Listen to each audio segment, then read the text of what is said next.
తో ఈరోజు మిమ్మల్ని అందరినీ కూడా రమ్మనడం జరిగింది.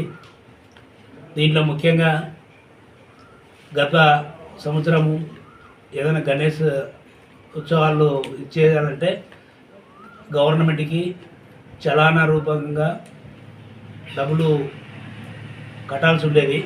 ఇప్పుడు అటువంటి ఫీజు ఏం లేదు, ఫ్రీ రిజిస్ట్రేషన్ జరుగుతుంది. అది కూడా మీకు తొందరలోనే ఒకటి ఆన్లైన్ అప్లికేషన్ ఉంది, అది కూడా మేము మీడియా పరంగా మీకు కూడా తొందరలో అది చెప్తాము.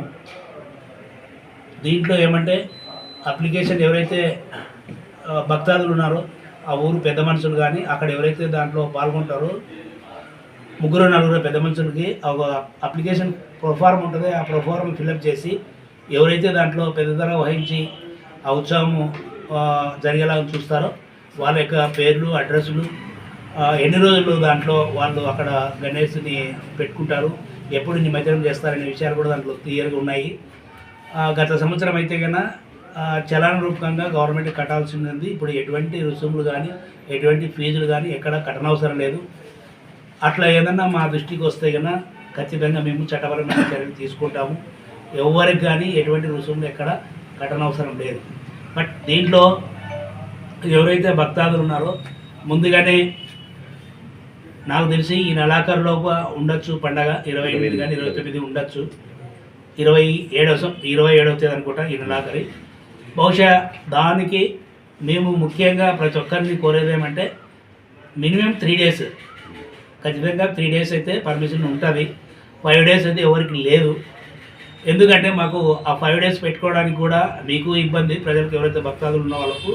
మాకు కూడా బందోబస్తులు ఉంటాయి హెడ్ క్వార్టర్లో, మనకి ఇందుకూరు కానీ అనంతపురం కానీ బందోబస్తు, మా స్టాఫ్ కానీ మాకు కూడా బందోబస్తులు ఉంటాయి. కాబట్టి మేము మ్యాక్సిమం అందరినీ 3 days ఉంచుకొని హ్యాపీగా గణేష్కి ఇబ్బంది లేకుండా విగ్రహాన్ని పెట్టుకున్నప్పుడు దేవునికి ఇబ్బందులు లేకుండా ఆ 3 రోజులు భక్తిపరంగా ఆయనకి ఎటువంటి ఇబ్బందులు లేకుండా చూసుకొని హ్యాపీగా నిమజ్జనం చేస్తే సరిపోతుంది.